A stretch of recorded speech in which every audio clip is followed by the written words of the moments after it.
The story begins in the early 1700s as settlers first arrive in what would become Derry, Maine. They mysteriously vanish, leaving only blood and an old journal filled with cryptic messages about strange underground creatures. The journal speaks of a force older than time itself. Over generations, the town of Derry is built on top of this cursed land. As years pass, the town experiences recurring tragedies that are always hushed or forgotten. Something evil is feeding beneath the town, and it has now awakened again. The cycle is ready to begin once more, and no one will be prepared for what's coming. In the 1960s, the Callahan family moves into Derry. Tom Callahan, a newspaper journalist, arrives with his wife, son Danny, and daughter June. They begin to notice that the townspeople behave strangely, quiet and distant. The town looks clean and pretty, but something feels off. June senses that something is watching them, especially near the storm drains. Danny meets a few kids in his neighborhood who seem scared of something. Tom starts digging into local stories for an article and discovers Derry's disturbing past. None of them know that their lives are about to be pulled into a nightmare. Children across the town begin disappearing without a trace. Posters go up but are quickly taken down. The police don't seem concerned, and parents act like nothing is happening. One of Danny's classmates, Billy, vanishes on his way home from school. June starts having nightmares and hearing whispers in the night. The town becomes increasingly tense, but no one talks about it. Danny and June are determined to figure out what's going on. The pattern of missing children is identical to past decades, something Tom notices during his research. Something very old has returned. One evening, June follows the voice of a child calling her name toward a storm drain. A glowing eye stares out from the darkness, and then, slowly, a clown's pale face emerges, smiling. He introduces himself as Pennywise the Dancing Clown. June runs home terrified, but says nothing. The clown doesn't chase her, it just grins, as if it knows she'll be back. That same night, Danny dreams of red balloons and floating bodies. A sense of dread hangs over the family. Pennywise is awake and playing his game again.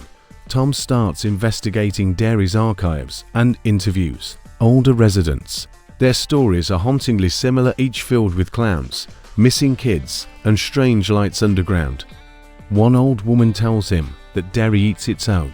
His editor tells him to stop the article, hinting it's too dangerous. Tom becomes obsessed and begins mapping out every tragedy in Derry's history. Patterns emerge: disasters, fires, deaths, all separated by 27 years. He realizes this is more than a story. It's a horror that repeats with terrifying accuracy. Danny and June stumble upon a sealed tunnel while exploring near the park. Inside, they find old toys, dusty clothes, and journals that appear decades old. They hear faint whispers and laughter echoing through the darkness. Danny thinks he sees Billy in the shadows, calling for help. They flee in terror. At home, they tell their father, but he warns them not to return. They're beginning to understand this is not a normal town. Whatever is happening here, it started long before they arrived. Tom discovers more about the town founders who built Derry in the 1700s. Their journals mention a cosmic evil that can't be killed, only contained. They performed a ritual to trap the force underground. He reads about Deadlights, an otherworldly energy that drives people insane. The entity feeds on fear, particularly that of children. He now understands that Pennywise is only one form of this being. It has many faces and has been feeding for centuries. Red balloons begin appearing all over Derry, on fences, doorsteps, and schoolyards. They float silently, as if marking new victims. Panic begins to build, but strangely, the adults remain calm.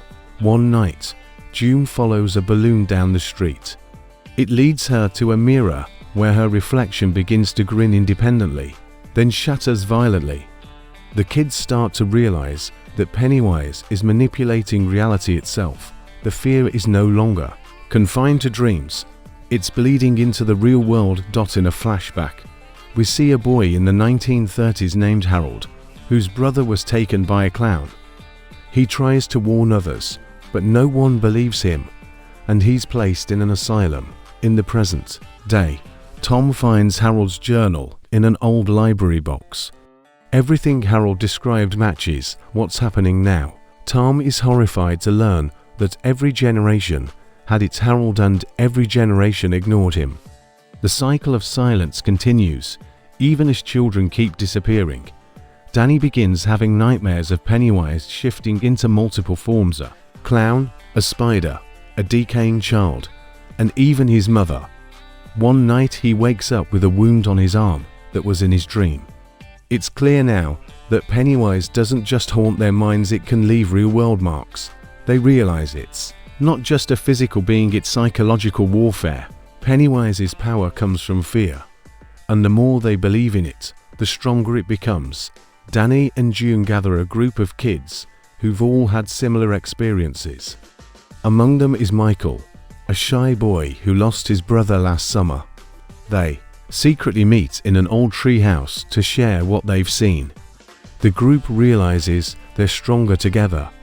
They form a pact to investigate the sewers and fight back. This small alliance becomes the early version of what fans know as the Losers Club. Their bond is formed through shared fear and shared courage. The group enters the sewer system with flashlights, ropes, and baseball bats. They find symbols on the walls, scratched by previous victims. A red balloon appears, followed by loud, echoing laughter. Suddenly, a clawed hand reaches out and grabs Michael. The group pulls him back just in time. Everyone screams and runs out. They now know for sure that Pennywise lives beneath the town and he's watching them closely. They try telling adults, but none believe them. Their teachers shrug off their stories. Worse, some adults become angry or eerily silent. The group realizes that adults are either too scared to help or are somehow under Pennywise's control. The town has an unspoken rule: don't question. The fear. Tom confronts the mayor, who simply says, "Derry has always taken care of itself." It's clear that the town is protecting the evil instead of fighting it. June is in school when she sees Pennywise in the corner of the classroom. Her teacher transforms into the clown for a moment, then shifts back. No one notices her panic. Later, she tells the group that the clown is now invading safe spaces. The others confirm similar sightings in kitchens, basements, even reflections. They're no longer safe anywhere. Pennywise is feeding off their fear and growing stronger with every scream. Danny finds a book on ancient rituals in the town library. When he opens it, blood pours from the pages and voices scream in his head. He blacks out and sees a cosmic vision of the Deadlights, a swirling mass of light and madness. He wakes up shaking and vomiting. The group learns that this entity didn't come from Earth. It fell from the sky before humans existed. Pennywise is just its favorite mask. Tom's obsession begins to hurt his family. He barely eats or sleeps. His wife pleads with him to stop, but he continues building a wall of maps and photos. June feels distant from her dad. Danny fears they'll lose him too. The family begins to break under the stress.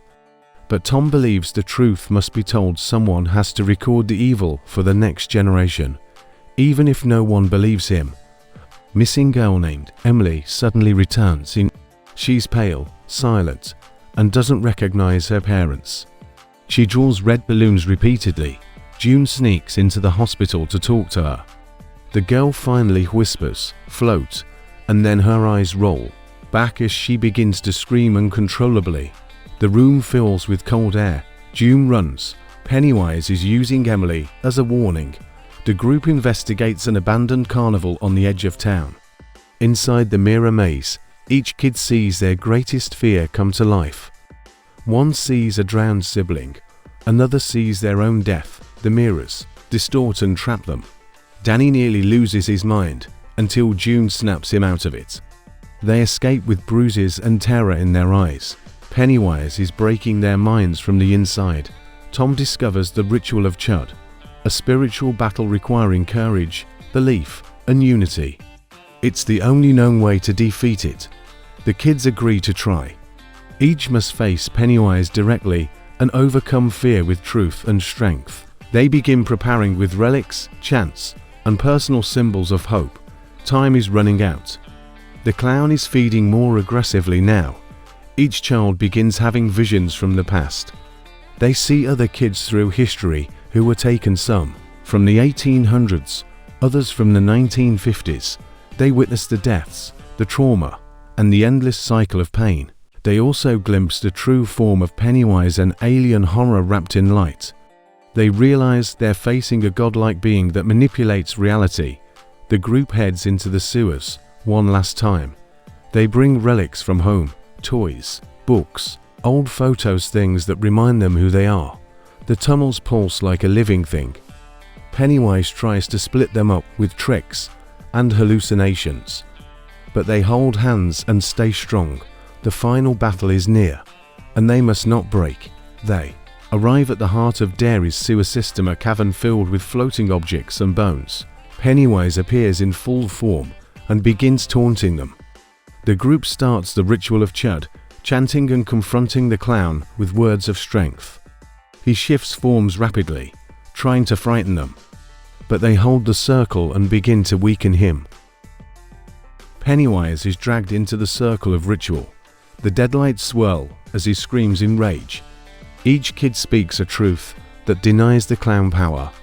They reject fear and replace it with love and bravery. The creature begins to crumble. His form collapses into light. The ritual is working. The nightmare is almost over. With one final scream, Pennywise is pulled into a vortex of deadlights. The sewers shake violently as the creature disappears. The kids rush out as the tunnel collapses behind them. The town above remains unaware of the battle fought below. Pennywise is defeated, but only for now. The next day, everything seems normal. The flyers are gone. Emily vanishes again. The mayor says no children were ever missing. Tom's files disappear. The town has erased the truth. Derry wants to forget. Evil has retreated into silence once more. The kids gather and make a blood pact. If Pennywise ever comes back, they will return and fight again. They bury their childhood relics in a tin box under the canal bridge. Tom and his family leave Derry. He never writes his story. But June and Danny vow never to forget. Years later, Mike Hanlon digs near the canal and finds the buried box. Inside are the items from 1962, the same year he was born. He feels a dark presence rising again. He now knows the truth. It has returned. As Mike walks away, a red balloon rises from the water and pops. A low laugh echoes through the sewer grate. In the shadows, two glowing eyes appear. Pennywise is back. Derry sleeps again, but the evil beneath it never really left. The screen fades to black. Welcome to Derry appears in red as a child's whisper floats across the screen. You'll float too. The terror has only just begun.